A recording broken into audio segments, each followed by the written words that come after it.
Right. Hi, Anita. Hi, Anna. How are you doing? You all right? Hello. Hello, great to meet you. Yes. Yeah. No, you too. You too. No, thank you for both of you coming on the podcast. Really, really appreciate it. Thanks for having us. No, you're welcome. Yeah, I just thought I'd start by asking what you both used to do, like what you both did before you do what you do now. If that makes sense. Yes. Yeah, well, I'll go first, mine's longer. Yeah. So I'm Anna, one half of the Get Savvy Club.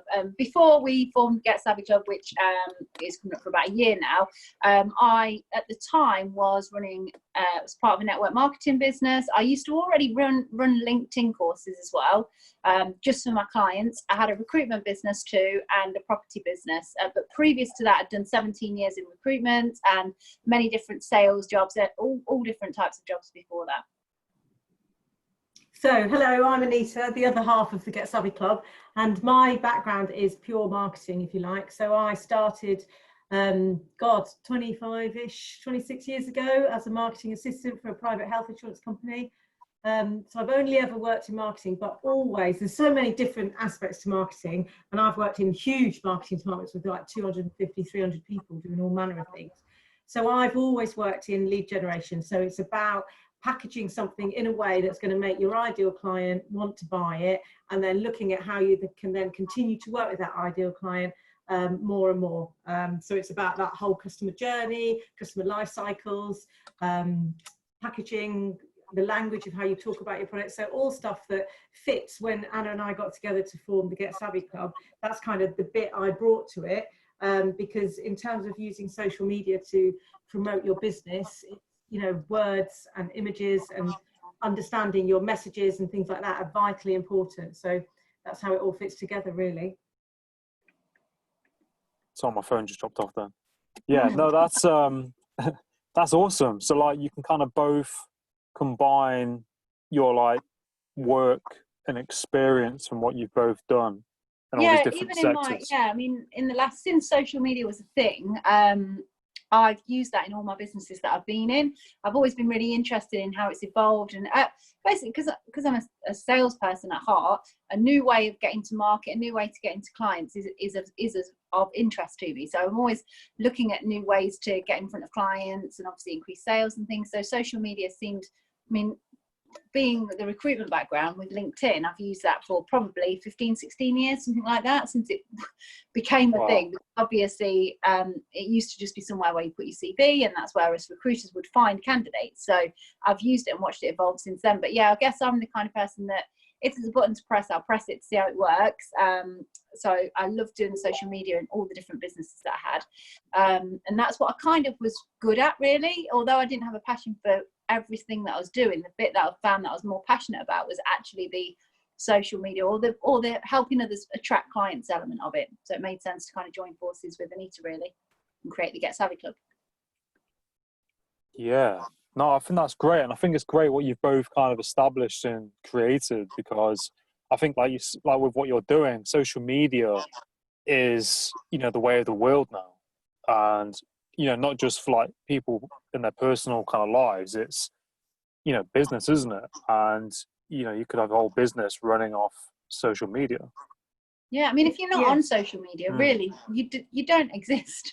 And even, people have managed to have businesses and, shy away from going on social media, but they've taken a hit and they've missed a massive trick by doing it.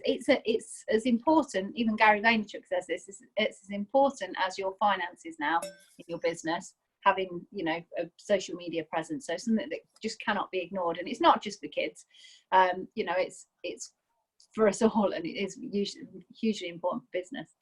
We attract a lot of our clients through social media, and we work with our clients to help them attract new clients through social media.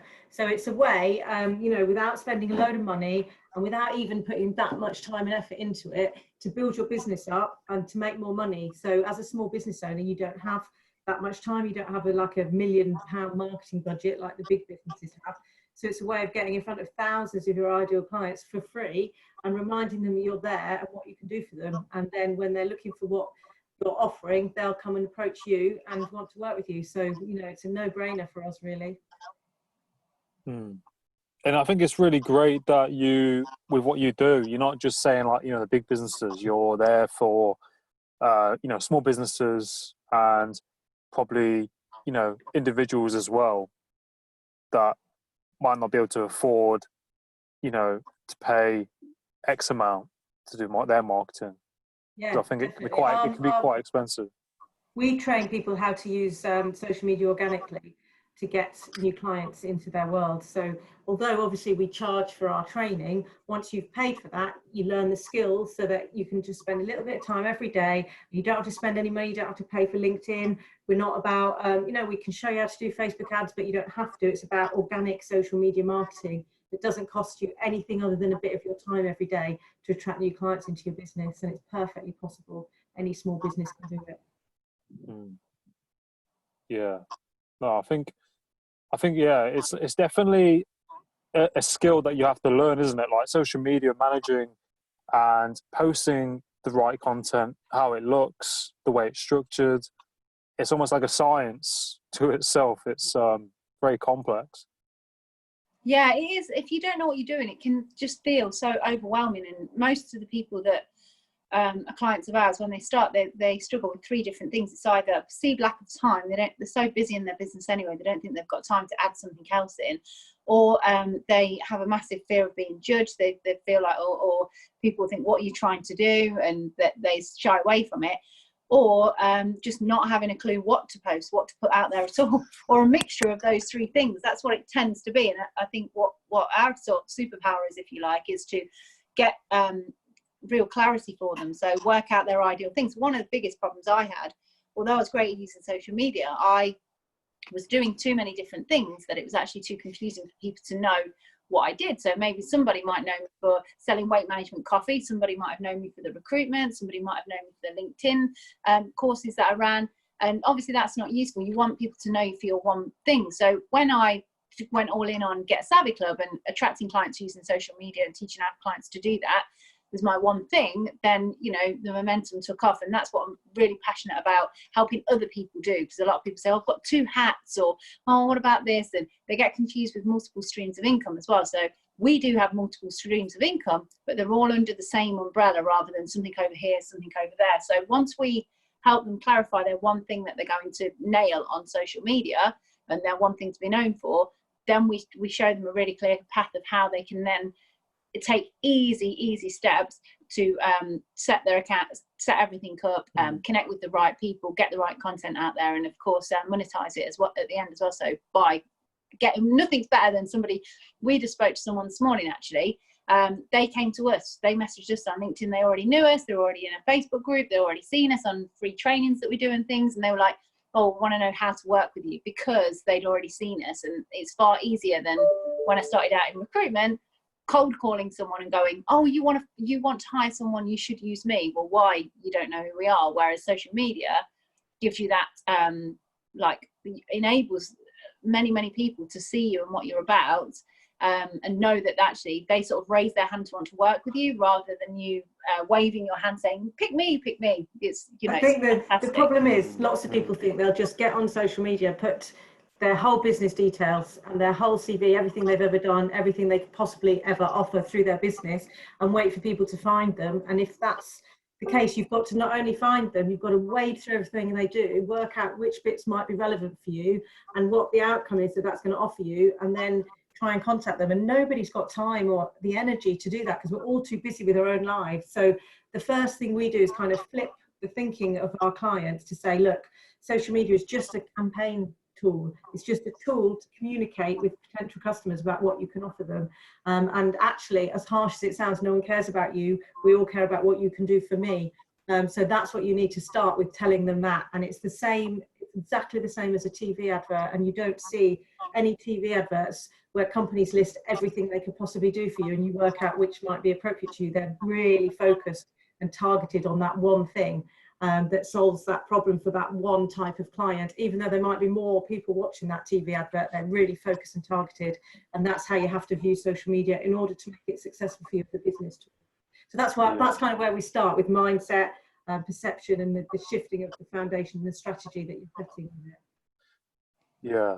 No, I can definitely relate to what you said there. And I think that's really important, like how you structure your social media. And like, I've seen people's accounts on LinkedIn, and like you said, lots of expense, lots of text. And like you said, have you got the time to read through 5 minutes of text? And Yeah, like you that said, it may or has to may probably not be be relevant clear. to you. Yeah. But if you saw a question, like if you saw something that triggered something about you in there and it identified you with it, you'd continue reading because it'd pull you in, because you think that's me, that's relevant to me, I feel like that, or I'm that type of person, or that's it resonates. I could get on. Yeah, I could get involved with, and then you go on to the next line, and kind of push you. So the absolute first thing we do with people is help them to work out who their ideal client is. And if you've got an ideal client that starts with anyone between the ages of, then it's not an ideal client. They have to be an individual so that you can start to understand their pain points and their frustrations and their desires and dreams and outcomes they're looking for, and then you can talk directly to them. And once you've done that, and it's quite a painful process often because everybody has fear of missing out, and it's like, well, I can sell to all, you can sell to all these people, but let's just target one type of person. You'll still sell to all those people, but just target that one type of person. Then I guarantee you everything else you do gets easier. Like if you're a mortgage advisor, lots of different people at lots of different stages of their lives will need a mortgage. But if you think, right, I'm going to just speak to a couple that are on the first, their first ever house that they're getting, and focus all your attention on your marketing towards them, it'll be very different than if you were doing mortgages where it's like for people that are downsizing or upsizing, or maybe people that were buying portfolios. It's different. So you could go out and go, I do mortgages, but if you were sort of talking about a particular couple that are, they've built the deposit up and they want to get that first house, and you're creating posts around that, then they'll identify and think, oh, that's me, I'm interested in doing that. So it's very different. Because we're all looking to work with specialists, because the internet has actually narrowed our field, because you type in exactly what you're looking for. So you don't type in anymore holiday, because there's just too much stuff comes back at you. So you type in, holiday in Greece with young children, or whatever it is that you're looking for, and anyone that comes back and can help you with that exact thing you're interested in, because you feel like they already know you, and they'll know the things that you're looking for and the problems that you'll have, like traveling with young children or what have you, and so you automatically want to work with them. So if we go back to the TV advert analogy, often you'll see a McDonald's advert just for coffee. Yes, they do Happy Meals for kids, yes they do burgers, yes they even do salads or vegetable sticks or something like that, but they'll do a TV advert just for coffee, to attract people that just want to come in and have a coffee, because they're really targeted, and they know that you can't be all things to all people all the time, because you just become boring and bland. So that's how we help people use social media, and that's the key to success, really. I mean, there's lots of other things to it, obviously, but if you get that right, everything else is... And it is hard, even like I've been knocking around marketing like throughout my whole career in some way, shape or form. Obviously, Anita's got like 25 years experience purely in marketing. And we ourselves are going through the same process, because we're looking to write a book and at the moment, and we are really in the early stages. And we know it's really important that right at the start of deciding to write this book, we need to know exactly who the ideal client needs to be for that particular book, and why. And we haven't nailed it yet. We're in that process, and it is tough. And we kind of have an idea of the ideal avatar, but it's not a clear, strong person yet. So and it's not even easy for us to do, is it? Even though we know the formula and how to do it, we still. It's easier to do for our clients actually than for ourselves. Yeah. Weirdly. Yeah. I think, with that thing in a book, and with what you do, what you guys do, is your audience could be somebody from from the age of 15 or 16 who might want to set up their own business or something on the internet, and there could be probably one other age, or there's so many different spectrums to it, isn't there? But when even though the 15, 16-year-old looking to start their own business or become an entrepreneur could pick the book up and could get a lot from it, and even though the lady that's in her 60s that's decided to have a career change and now help people in a completely different space and leave behind our corporate career, they could both get value out of that. we know we still need to go through this process to identify exactly who we're talking to, so it'll make our process of writing the book so much easier. So yeah, no, I think you both do great with that. I think that's a really, really good idea, and I think it's very much needed, isn't it? Like, you know, that kind of content for people to consume, because I think a lot of people, like you said, with social media, a lot of things hold them back. Like you said, fear, what other people are going to think, how it looks. Like, I've seen people post things and then delete it. Yeah, I mean, you will seem, which I actually do agree with as well, you will seem to a lot of people incredibly brave to have started and got your own podcast. And lots of people will feel the same, because their thought of having a podcast is massively overwhelming. They just think, gosh, I can't believe you've gone out and then gone and done it. And I don't think you had many blocks with it, but you did. You just went and you did it. Whereas other people can't even reach out and can't even do a live on their, you know, just a live or something on their Facebook page. And I didn't realize, if I'm honest with you, maybe because I've been around bolshy, you know, overconfident recruiters my entire life, I didn't realize how many blocks there were for many people. So I mean, when we first put together our group program that we had, which is called Get Savvy Clients, which is just basically just help people with their own businesses attract more clients using social media in less time, we created that program in 6 weeks, because we could do all the teaching within 6 weeks. So it made sense. But actually, after running it for 6 weeks, twice through, we realized this thing needs to be 90 days, because the mindset of people and the adjustment, they can learn stuff, but the adjusting and getting used to it and actually feeling like they've nailed what they need to do and go on, takes 3 months, takes 90 days. We've changed it to 90 days. The great thing is that all our clients who had the faith to buy our program when it was new and no one knew if it was any good or not, but it was 6 weeks, they can now go through it as many times as they want. So they could come, there has been a couple of them that have come through it on the 90-day one as well.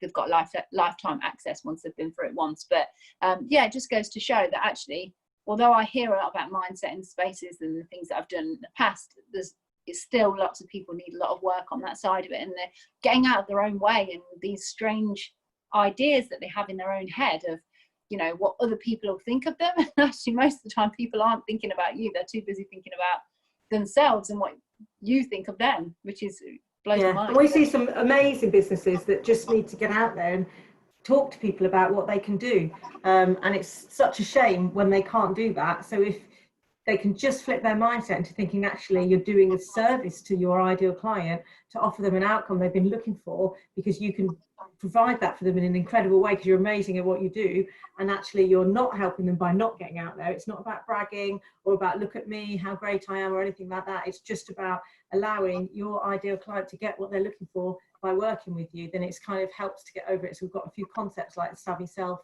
and things like that we use to help people to get out there without having to suddenly find confidence or, you know, just do it or anything like that. But, you know, other ways that can enable them to have the success their business deserves, because often it's so frustrating when you see what a great service they offer, but they're just not getting out there and getting the amount of clients that they need. Yeah, I think they're really good points. I think like with the podcast side, you know, it's one of those things that it's just the more you do it, the better you get at it. And I think that's like with anything, isn't it? And you Same with social media, yeah. In with social media, and it's like, you know, almost like that muscle memory kind of thing. That's how it kind of feels.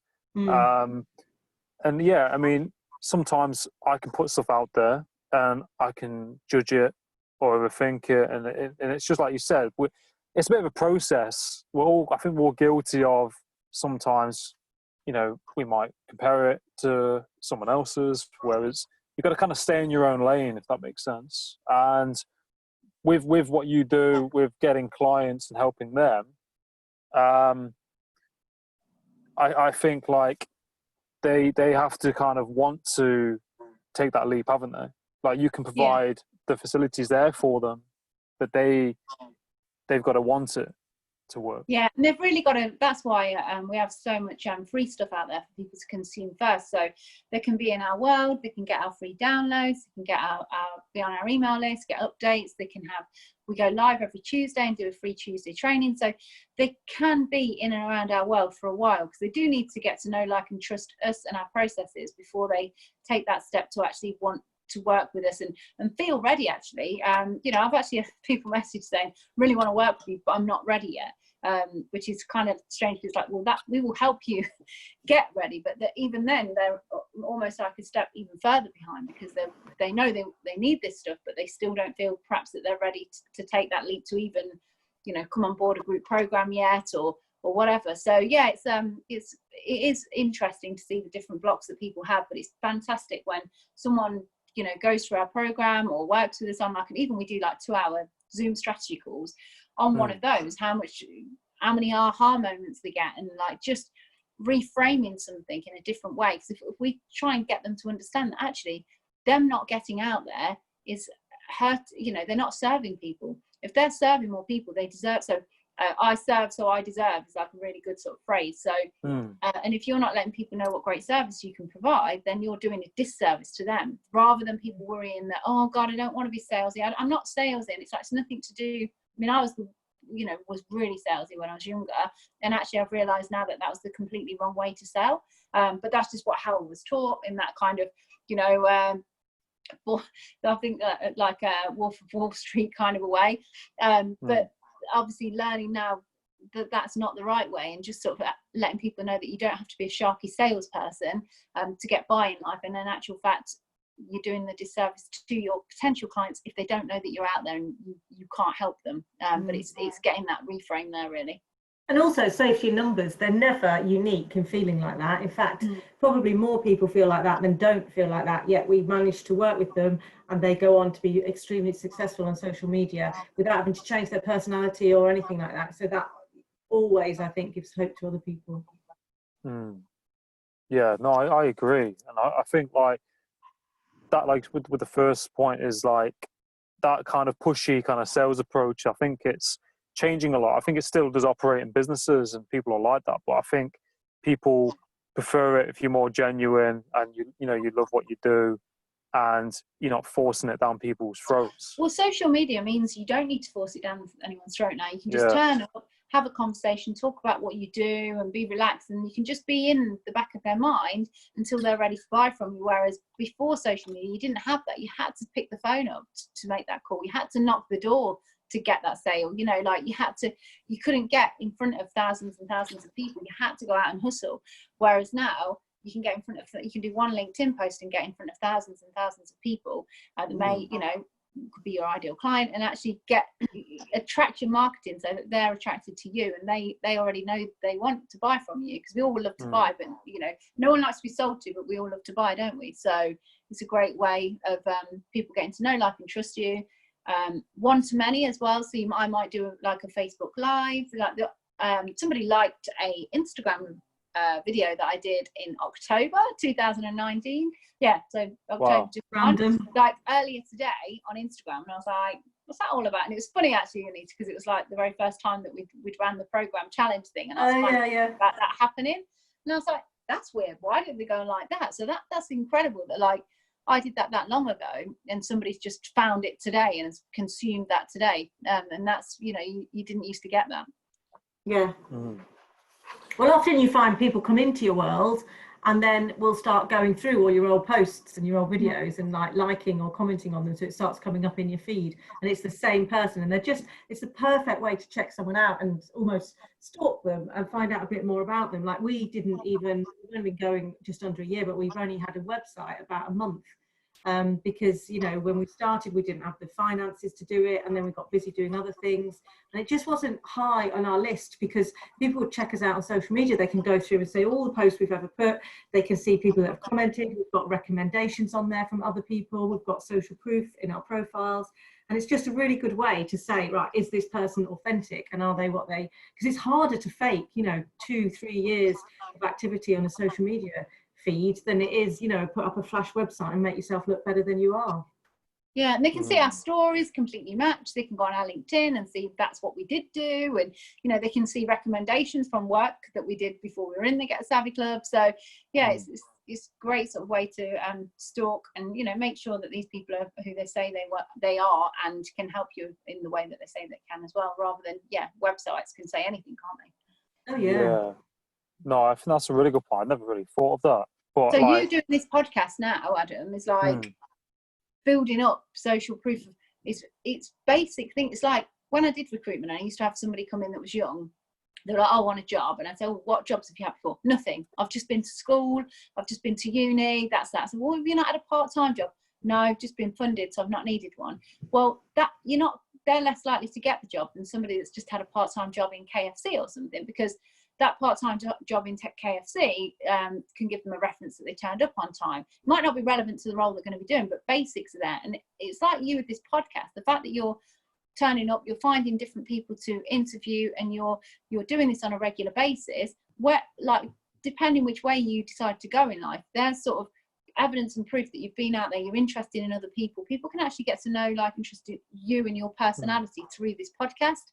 So although you haven't, at the moment, it might change, you're not selling anything on it, there's no, like, hidden agenda from you, just get in, talking to interesting people and getting out there.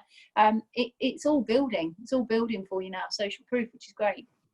No, I really appreciate that. That's really, really kind.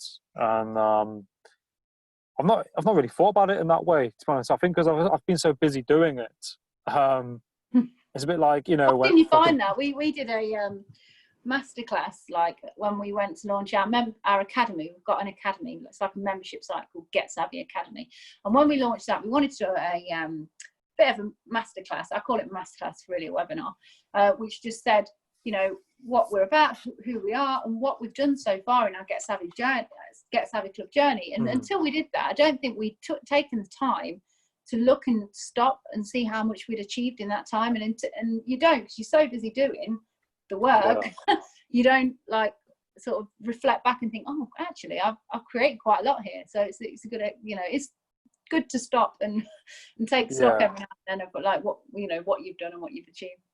Yeah. No, that's very true, isn't it? And, like, I think, like I said, you can be so busy doing it and doing and doing and just focus on it, and then you stop a second and you think about it. Like, I thought about it, actually, when I first connected with you guys. I thought about it, and I was like, wow, yeah, like, I'm connecting with these, amazing people, and you just reflect a little bit, don't you? And you're like, you can see how far you've come. And like you said, people who are doing work and jobs, and then they apply for something, and compared to people who haven't done that bit of experience, it's all building, like you said, isn't it? I suppose. In, like, me with doing this, it's me doing something I enjoy, and I'm connecting with people. So I suppose, it's definitely true what you said, and then that can then lead on to the next thing, can't it? I think sometimes we can't see it at the time, but it just kind of builds.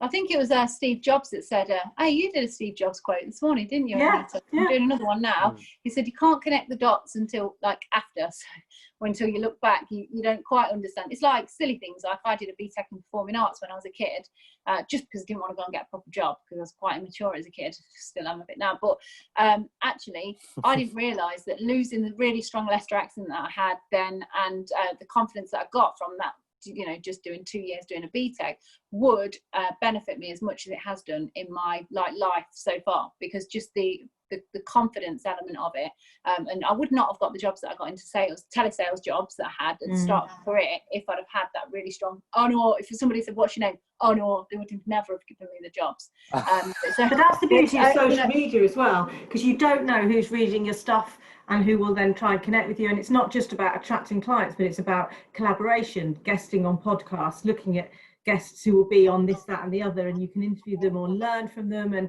it just kind of sets you on this journey, doesn't it? And you don't know what the end will be, which is actually quite exciting. No, I agree. It makes me think, because I remember when I didn't really know what I wanted to do, and I was just trying things out, and I wanted to join the military at one stage, because I did public services at college for 3 years, which is a BTEC, and I went on to join the military, and I was like, this isn't for me. But I did courses with the military with college, and I was thinking, well, that's, I didn't want to do that, but that all kind of built on one another, on one thing. You would have learned, like, things in that you use now in life, probably you've not even realising that you do, because you've picked up those, maybe even just like discipline kind of on the side of discipline, getting things done and turning up, and all these things, you know, because I don't know obviously what your background's like. For me, I had there's no business role models in like my family as such. There's no, and I actually hung out with like the ice cream man when I was like 12, 13, which everyone was like, that's weird, why are you hanging out with an ice cream man? And the reason that I did was because I was really intrigued by his lifestyle, because he spent half the year being an ice cream man, buying ice cream, selling it on, trading, you know, entrepreneur, and the other half of the year in Hong Kong, exporting like Walker's crisps from the UK to Hong Kong. It was like his job. So he had those two different things. He travelled. So he was an interesting person. He was someone that who wasn't like everybody else that just had regular jobs, that lived near me, working in factories and whatnot. So that's what attracted me to him, because it was a different type of person. But whereas now, you don't have to happen upon being the annoying kid talking to the ice cream man, which I'm still a really good friend with him actually, because he's moved back to the UK for good now, so I still see him regularly. But I used to work on his ice cream van, like that, and he taught me like, you know, basic sales stuff and whatever. And whereas now you don't have to just hope that you bump into a role model, like by going and buying an ice cream and being an annoying kid. You can actually like go online and find all these people, and you know, most people are open to having a conversation. If you've got a podcast, even better. You know, you've got a hook, they're promoting themselves, you're getting to talk to them as well. So it's great to get in front of different people that way. You don't have to, you know, try and just bump into someone now. The world has changed massively. And the right way to attract people to you on social media is to give a load of value, to demonstrate how good you are at what you do. So give away a load of stuff for free. And that's a model lots of people adopt. So just by being on social media, you can learn loads just by reading other people's posts, following the right people. And there is a lot of negativity around social media, and I get all that. And some people can be really quite negative and mean, spirited, and you know, it can knock people's confidence. So it's about learning to ignore that, because there's such a lot of great value you can get from social media for your business, for yourself personally, from, you know, self-development, and just mixing with the right people, which is far easier to do on social media. You know, like Gary Vee, you can learn what he's saying. I'm sure in real life you couldn't just go and hang out with him. So it's far easier to hang out with these people online than it is in real life, and actually learn a lot and get where you want to be. Yeah, no, that's good points. I think like you're right, because I've connected to a few people on social media, and I'm like, I feel like some people I speak to on social media, I know better than some people I know in real life. Yeah. And it's crazy, and I'm like, God, this person lives all the way over there, and I could talk to them effortlessly for like an hour or two. It's like you said, there's a lot of criticism, there's a lot of negativity as well. Rightly deserved as well, probably, but yeah, I mean, I've put things sometimes. There's criticism, isn't there? There's positive feedback or criticism, and then there's just plain like negativity. I find it's you have to try and like not take it too personally. Sometimes I've posted things and people have sent me messages trying to correct quotes I've put, and I'm like, I've just put something that I thought sounded good. And that says more about them than it does about you, doesn't it? Yeah. So you always going to get that one person or whatever. Yeah, it's about you have to. I mean, I get it sometimes, the trolls and stuff, and it's just about rising above, playing with them, if anything, you know, like, and just sort of you know, if you can be bothered, or just block them, delete them, it doesn't really matter, because if someone's up pulling you up on a quote, it's because they're, you know, there's something about them that's jealous, or you know, that they're like, oh, that's wrong, and it's like the kids sometimes on TikTok, if someone, like my daughter has done it, she's 13, and if someone's done a TikTok dance and they've done it slightly wrong, they're like, oh, that's not even the right move, it's you know, savage this, and I'm like, does it matter though? Like, it's not grammar, it's not like, you know, it's not like written in stone that the TikTok dance has to go like that, but it's just human nature that they see someone do something good, but it's slightly wrong, and they're like, oh, jumping on and going, what's that? So yeah, you're right to just kind of ignore those people. Yeah, no, it's exactly. I was just thinking, what challenges did you have with setting up the Savvy Club? Did you have any challenges whilst you were doing it? I think the biggest challenge for us is like tech, really. Knowing what we want to do and how we want to get it out there, but not really understanding or knowing how it all connects together. Because me and Anita both, we're not really interested in tech. But we know it's important for what we do and how it works and how it plugs together. So I think for me, that would have been, and also at the very, very start of the journey, not having the social proof yet was a slight sort of challenge, because it's all very well saying, oh, buy our group program, we know our stuff, but like no one's bought it yet. Like no one had been through it. So how can we, we can't say, hey, listen to this person, they've been through it and they think it's great. We can now, but at the start we couldn't. So what do you think, Anita? Would you agree with that? Yeah, I completely agree with both of those. I'd also say that we started the business and we didn't have like a £50,000 investment to put into it. So everything we've achieved, all the tech we've had to buy, the people we've had to use to help us along the way, any advertising we've done, all of that, we've had to earn the money through the Get Savvy Club in order to spend it. So it's all been done, on a shoestring. We've had to learn as we go along. We've had to work really hard and kiss a lot of frogs. Yeah, get a bit of, earn a bit of money, spend a bit more money. So there's people doing a similar model to us, and you look at the kind of launches they're doing, 6-figure launches, but they're spending £30,000, £40,000 on Facebook ads to do it. We didn't have that kind of money, so we're building we it nearly organically. Talked to bloke in the pub, didn't we, into giving us the money one night. Yeah, we did. He was very drunk, but so actually, it's been a massive challenge for us, but it's made us better at what we do, because we've had to do it all the hard way, the long way, organically, working our socks off. And to actually practice what we preach rather than just come in and throw away money. And I think as well, because we've learned, like looking back, I think actually it's a good job we didn't have a lot more numbers on the very first one, because there was a lot that we weren't quite, wasn't exactly how we'd want it to be, and we changed things and stuff. So in actual fact, I think it's better to grow. And I've seen there's actually a business, I won't name them, but there's a business that got really big really quickly. It's not the same sort of thing as we do, but it's in a similar sort of space, I guess. And they just phenomenal success in a very, very short period of time. But now they've actually, it's just crumbled, because actually I think they were too successful too fast. They didn't kind of grow themselves with it. So it went up there, it got to this huge success, and now it's just all fallen around them. So actually I'd rather lay the foundations that are really strong, and actually as frustrating as it's been along the way. It is, yeah. Although we want to be, we've got all these ideas, we want to be there now. That's just our person. I've always been like that, lack of patience. But and as frustrated as that you feel that is sometimes, actually looking back, it's probably a good idea that did happen in that way. Yeah, definitely. And actually, when you look at all we've achieved based on what we've spent, you can't help but get better at what you do. And I think the other thing I'd add is that Anna and I are very much, right, let's do this. And we've got 101 ideas all the time, but there's 2 of us. Like I say, we don't have the investment to have a massive team. So we've managed to find some of the right people to work with us. But again, we've got to earn money in order to pay them and what have you. So we've got so many ideas and so many avenues we want to go down. And we've really had to kind of rein ourselves in and say, right, okay, let's start with this, and then we'll build that. And when you look at all the different, we've got so many different free downloads. We've just managed to get our website. We've got an online program and a membership, a monthly paid membership. We do some done for you things. We do strategy days. All of that we've built up organically over time, but there's still, we're trying to do a book. We want to get a podcast out.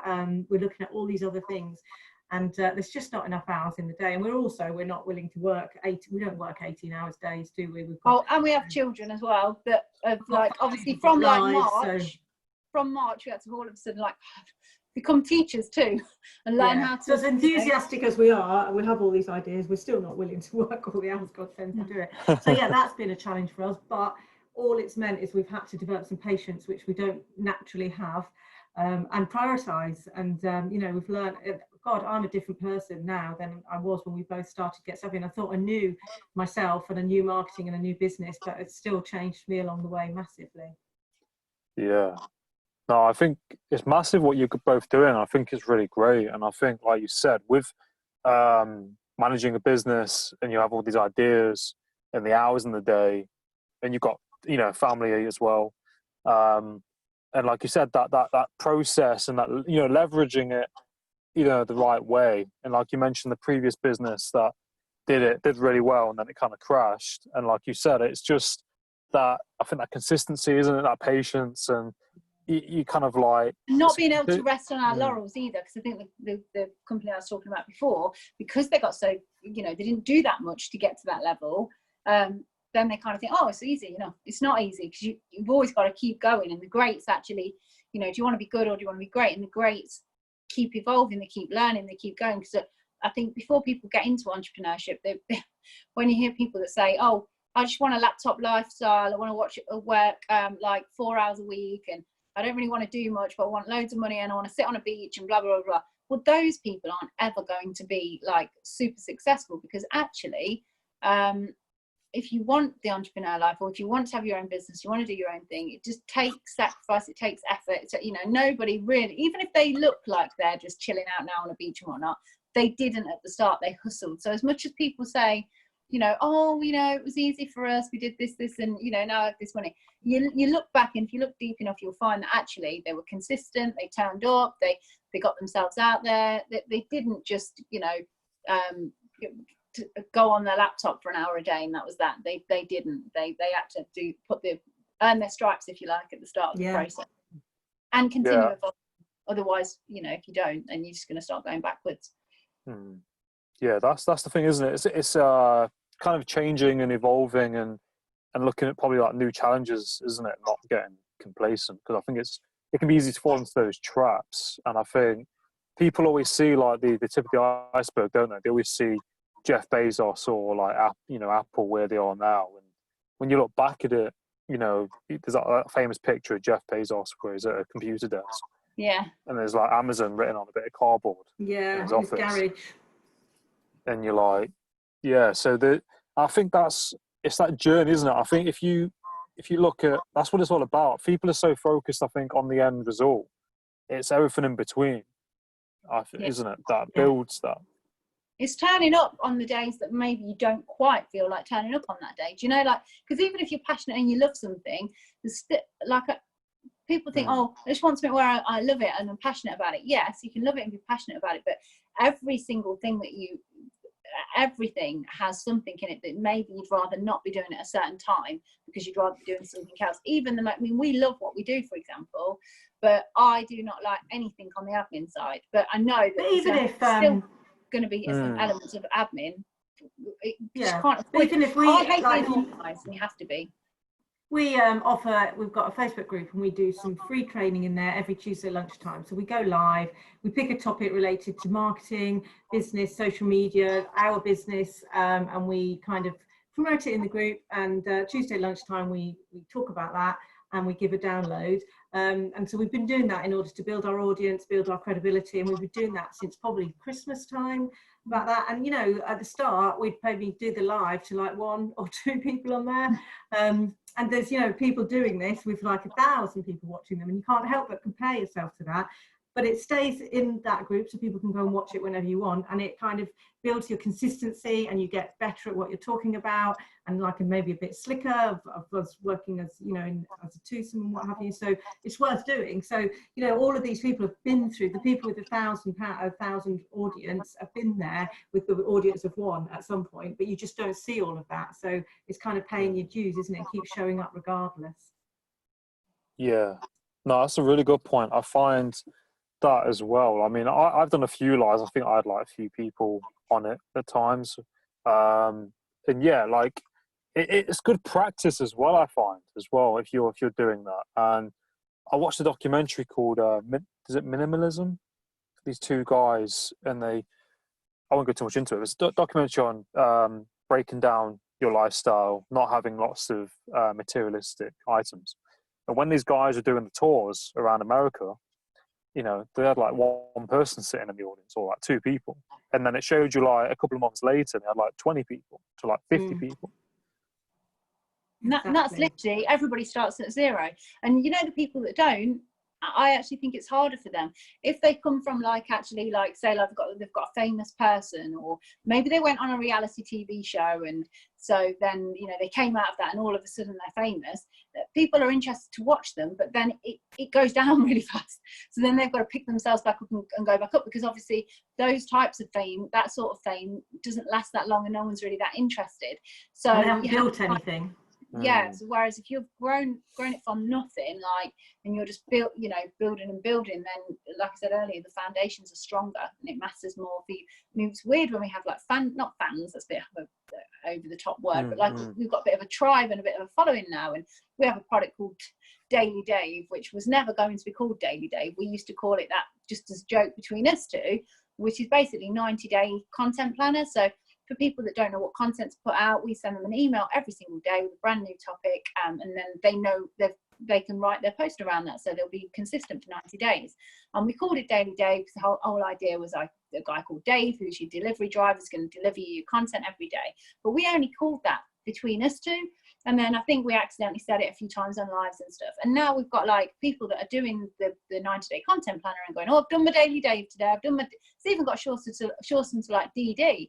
And I used to see people, you know, like that maybe were coaching that are further down the line than us or whatever, and think, oh, look how they got their little their tribe, and they're using their phraseology and stuff. Is that a word, phraseology? Sounds like it with this one. Sounds like it. It could be now. It is now. Yeah. Then, but yeah, and I used to think, God, how do you get that? But you don't get it. It just happens organically for showing up, and you know, people slowly but surely build your tribe, slowly but surely building, and people connecting with you. And you can't fast track that. You just gotta be consistent and keep going, really. And I think as well with that, it wouldn't feel the same as powerful. I think if you did it for 10 days and you got a massive following, and then if you did it for a year and had a massive following, it wouldn't feel the same, would it? And I think people, that's the thing in society, what I find, especially my generation and the generation coming up, is like, you know, instant gratification. You know, people who are born into the internet, they want things now. You know, I used to be like it. People can't handle that kind of, you know, when it all comes too easy for them. So, for example, just coming to my mind, like Amy Winehouse and George Michael, for example, because they got so big so quick. Like George Michael, for example, he never could quite, nothing, like I think I watched a documentary and he said like, nothing excites him ever. That's why it led him to the drugs or whatever, because actually it's just all on a plate all the time. There's nothing to work for. And I guess like Amy Winehouse's success is similar really in that respect. Like, you know, she did the first album, the second album she ever released was huge. So, and then it's like, where do you go from there? You know, and that's what I know obviously drugs is in it and the drink and stuff, but if you are building something you're passionate about and you're working to get that success, it's a very different feeling. And yeah, I think you appreciate it more. Yeah, no, exactly. It's definitely it. So like you like this year, you know, the time that we're living, would you say like, you know, social media is like important, like more important now than ever? Yeah, I feel like we were Get a Savvy Club and using social media to attract clients was like something that was on people's to-do list, a lot of people's to-do list. Like they knew they needed to do it, but they'll get around to it at some point because they're so busy in their business, they didn't really have time to do it and whatnot. Some did, obviously people did, because we were still selling our programs, but it was like coronavirus happened and it's like, you know, if you don't get on board with this, sorting your social media out, how are you going to attract your clients now? If you don't have an online way of doing things, you're going to be pretty screwed, you know, with how things are. So it went from a nice to have, maybe we'll get around to doing it, to high priority. So a lot of people on our program currently that's coming to an end in the next week or so, they, you know, were at a point in their business that they know that they knew they needed this. And even though they're quite a lot of them took the plunge and went for it, even though they weren't even sure when they're going to be making any money in their business, because they were like, do you know what, actually my business has stopped now, I can't do the thing I was doing, so I might as well get on with this social media and get this nailed until I can go back or work out other ways of doing things. But it's all about being customer focused. If you look at the usage levels of social media, as soon as we went into lockdown, they pretty much doubled. So your customers are on it, so you better get your business on it, because otherwise your competitors will and you're going to miss out. So yeah, it's important. Mm-hmm. Yeah, it's definitely been a golden opportunity, hasn't it, for people to market themselves. Do you guys have like a favorite platform or a platform that you think is important at the minute, like LinkedIn or Instagram, or do you think they're all kind of like equally important? Funnily enough, we just did our free Tuesday training on this kind of subject earlier today. So we talked about Instagram. My favorite platform is definitely LinkedIn. I think I like Facebook groups. LinkedIn groups aren't really working or doing much yet, but LinkedIn as a platform, it's full of professionals, it's full of people earning money. It's definitely not just business to business. You're getting great reach out there. And there's some, it's quite interesting to interact with other people and to read other people's posts as well as put your own out there. So for me, that would definitely be my favorite platform. I'm at the moment messing about on TikTok. Haven't learned how to monetize it yet. Well, I have, because I have had gifts sent to me when I've been on live. So technically I have monetized it, but a few dollars here and there is not exactly properly monetizing it. But I'm really enjoying being on TikTok right now. But I would say, in terms of which platform helps you attract clients in less time, easily, it's definitely LinkedIn. Instagram's great, but you better believe you've got to show up on that every single day, numerous times a day, to have any kind of impact. So and of course Facebook is massive. You can't not be on there, but you really need to decide what groups you're going to be in and get prolific in the groups, because just being on Facebook and posting out will get you nowhere. You've got to be in groups, and in the groups where your ideal clients are. Yeah, no, I massively agree. I think they're really good points. Who would you say your role models are? Madonna. Yeah. No, they always laugh at me, because like when I was a kid, because I didn't really have any actual proper role models, I had like a photo of Madonna, like not a photo, like a poster of Madonna in my bedroom, and I always used to think, like, what would Madonna do in all different circumstances. But so literally, I think that actually Madonna's a role just model. come to mind, and nothing else is coming to mind for me. What are yours? Yeah. Well, I just think Madonna as a role model, she hasn't got the greatest voice. She's not the greatest songwriter or dancer or anything. So she's kind of average. But what she's got is grit and determination and like balls. So she made it in, an environment which was quite male dominated, by just getting out there and doing it, and has been like a global superstar. And it is a good role model for the rest of us who might not be, I'm definitely not the best social media coach in the whole world. I probably don't know the most about marketing or anything like that, but I can just put my 2 pence in, get there and go for it. And I don't need to go, I'm not as good as so-and-so, so I won't try, because Madonna didn't let that stop her. So I think as role models go, I think she's probably a great role model. For me as well, I think someone like, someone really obvious, I think like J.K. Rowling, who, has done a phenomenal thing, but then is also, she gives back an awful lot. She hasn't forgotten where she's come from, the struggles she's had. She gives most of her money away to charity, and she still seems to be that same person, even though, she's got to be, the amount of success she's had, you think it would change anybody, but it doesn't seem to have changed her. So the way she gives back, I think, is impressive and phenomenal. Yeah, she could be like one of the most richest people, couldn't she, in the UK? Yeah. The only reason she isn't is because she gives so much away. Yeah, and does talking about how she was at rock bottom, and that's the only way she actually came out and wrote her book, because she literally had nothing left to lose in life. So I think, lots of people would have rewritten their past, wouldn't they, when they get to that level of success, and started talking about how they always knew it and things like that, but she hasn't. So, I always admire that. And then in our sphere, there's people like Denise Duffield-Thomas, who has online programs on money mindset and things like that, and Amy Porterfield, who I just think are doing phenomenally well, and still, like Anna was saying, they still show up all the time. They're running $1 million businesses, but they still show up all the time. They give loads of value, and they just don't take it for granted. So they keep working really hard and deserve the success they've got. And That's my vision for the Get Savvy Club. Yeah. So like Denise Duffield Thomas, she wrote a book called Childrenpreneur. She also had another book called Get Rich Lucky Bitch or something. But the Childrenpreneur one is really good because it kind of gives you permission to show up, you know, earn decent money on your terms. And so that's a fantastic book for anyone to go and read, really, because she, you know, and she makes it sound so easy as well. Like, just keep putting your offers out there, keep plugging away, have your thing. Don't let anyone stop you, and just be. So for anyone who's struggling to sell online, that's a great book to read because it helps to kind of reposition your mindset about you're not bothering people trying to sell to them. You're just putting your offer out, and if it's the same, I think one of the analogies she uses, or someone heard somewhere, is it's the same where, you know, if you go around to someone's house and they've just made a really lovely plate of chocolate brownies that look gorgeous, and they sit there, but they never say to you, would you like one of these? And you just sit there kind of dribbling and then leave and never had one.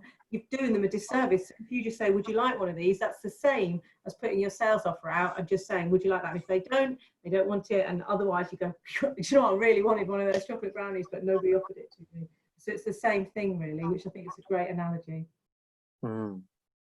Yeah, no, I think you're both right, and I think like they're both good role models. Like, you know, go back to that, like Madonna, like you said, she, you know, I think she still does music now. I think she still, and really, you could say the same about like Kanye West, really, couldn't you? Kanye West has literally zero talent, but yet he's like made it. You know, that's a talent in himself. You know, wow, like how amazing that you've managed to get such success. Yet you're, you know, not even at average level. Do you know, like it's phenomenal, really. He's running for president as well. Is he really? You'll probably get it. Probably will. He's got the audacity. I tell you, isn't it? I think anyone can do it now. It's open to everyone now, isn't it? Arnold Schwarzenegger as well is a fantastic role model, really, because he had no right to do all the things that he did, but he made that decision. He wanted to be a bodybuilder. And note that people might say, oh, but you said one thing. When he's been a bodybuilder, he's been an actor, and he's obviously been in politics in America. But he didn't do all those three things all at the same time. He picked one, went all in. And then he decided to change his mind and be an actor, went all in. And I think that's, you know, and if you have had an opportunity to read his autobiography, it is brilliant. It just goes to show. He got there through hard work and effort, hasn't he? Turning up, being on time, delivering. I mean, imagine the first time. He's this great big bodybuilder. He's nailed it. He's done that. Great, fantastic. And you're known for that thing. And the first day that he turned around to the first person and said, right, I want to be an actor now, they would have laughed the socks off at him. One, you don't look like an actor. Look at you, you're huge, you're like a, you know, giant. Your accent, back then, people didn't, you know, they can't even speak properly.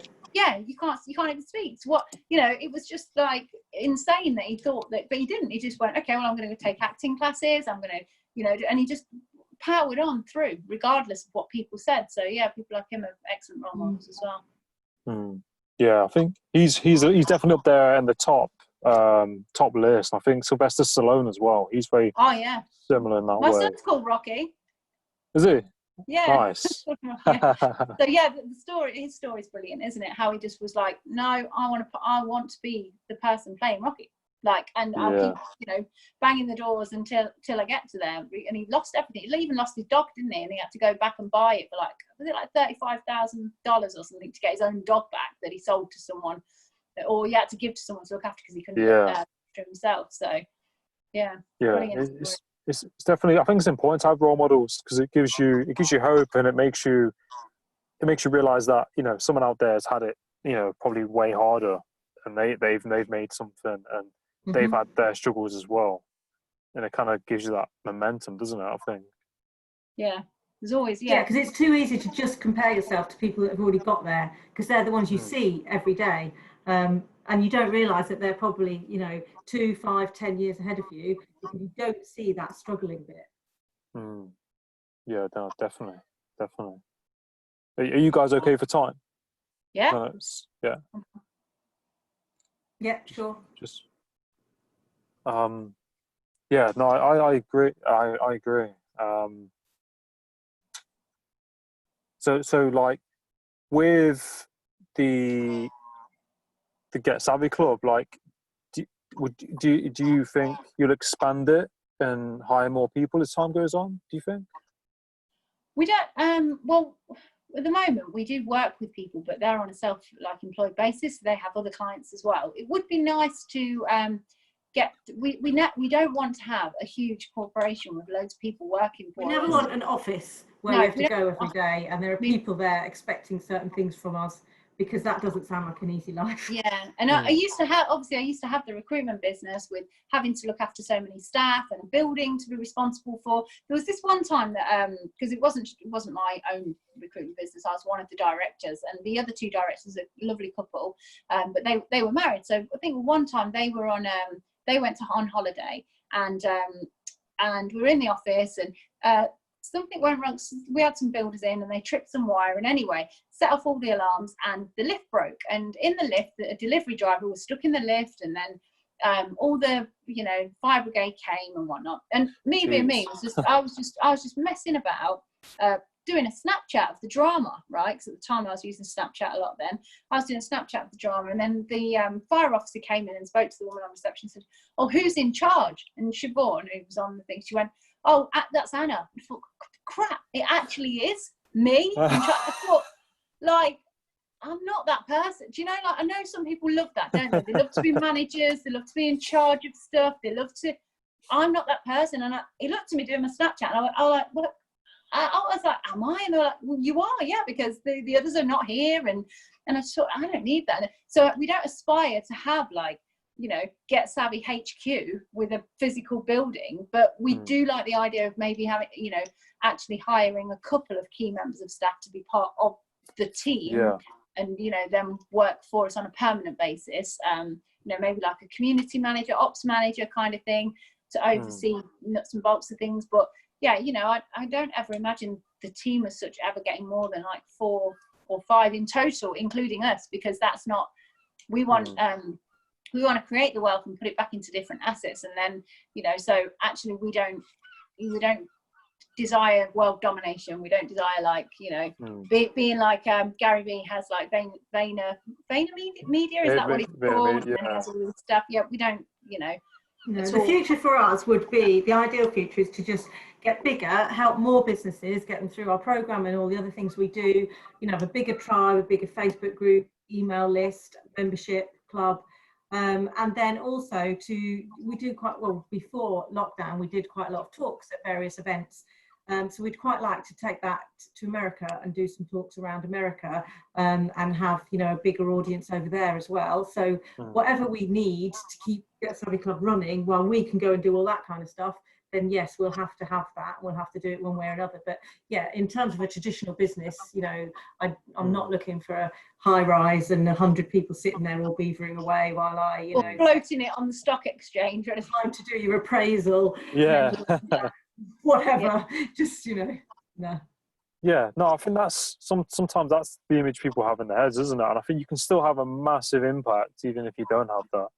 You don't have to have that. You don't have to have all those big buildings and people behind you. For us, it's like a mindset thing. So if we've got people who are on board with what we're trying to do and are happy to work with us, then that's good enough. I don't need to oversee them every day or check on what they're doing or anything like that. It's about them being in our kind of world and understanding what we're trying to achieve, and then their little bit that they can, help to achieve that and take a cut of the wealth and everything.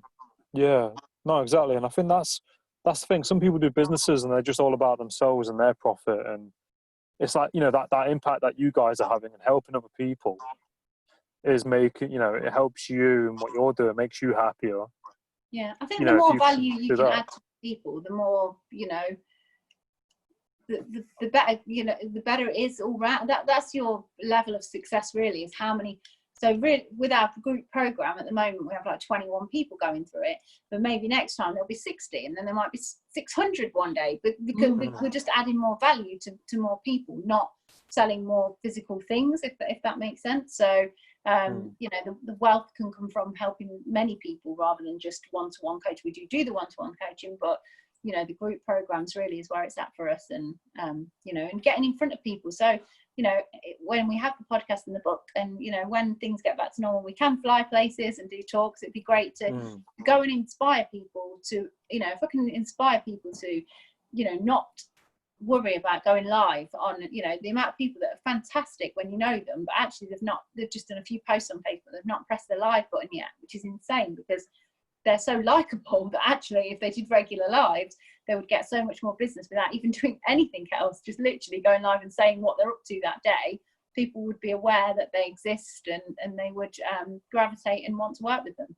Yeah. So just doing talks around that, and, you know, giving people permission to get out there and live the life that they want to lead, you know, in their own way, whatever that means to them. Like, so there might be those people out there that want like a huge office with lots of staff and a PA and a, I don't know, a tea lady. And then there's those people that don't, because we're trying to, that's what we're struggling with our book really, is because the different types of people that we help and what their key desired outcome is, because yes, people do need money, but not like that might not be their main focus. It might be that actually they don't see it's about money, they see it's about balance and you know, making their money, but also having their time to themselves as well.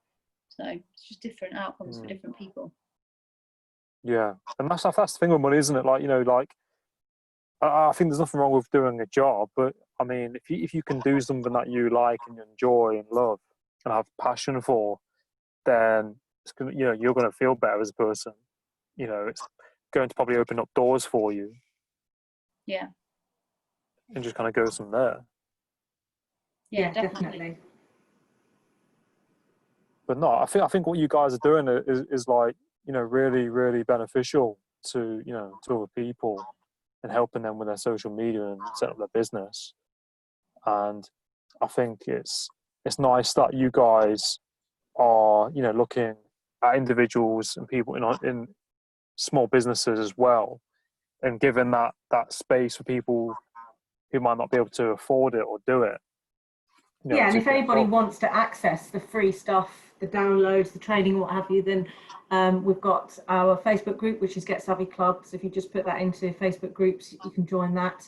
And there's loads of stuff in there that people can get started with. Yeah, no, that's awesome. So what way can people find you on social media? Like, what's the best place to find you? Like, or your name? LinkedIn, Facebook, Instagram, or we have obviously our website that we've launched about a month ago. So there's loads of free downloads on there as well. So that's www.getsavvyclub.co.uk, or just connect with us on any social media platform. Yeah. No, awesome. No, a good place to start is either the website and grab a free download, or join the Facebook group. You know, Get Savvy Club on Facebook. If you're on Facebook, join that group, because from that group pretty much everything else is in there anyway. Yeah. No, it's awesome. But no, it's been great talking to you, Anita and Anna. It's been a pleasure. Thank you. To have you on the podcast, and I'll share your content and your page as well. Yeah, we'll look out for you sharing the link to the podcast so we can share it as well. We'll share it everywhere. Thank you for having us. Yeah, thank you very much. Yeah, no, you're very welcome. But no, have a great evening. What you're doing. And you. Thanks all the best what you're doing. Bye. Take care. Bye. Bye.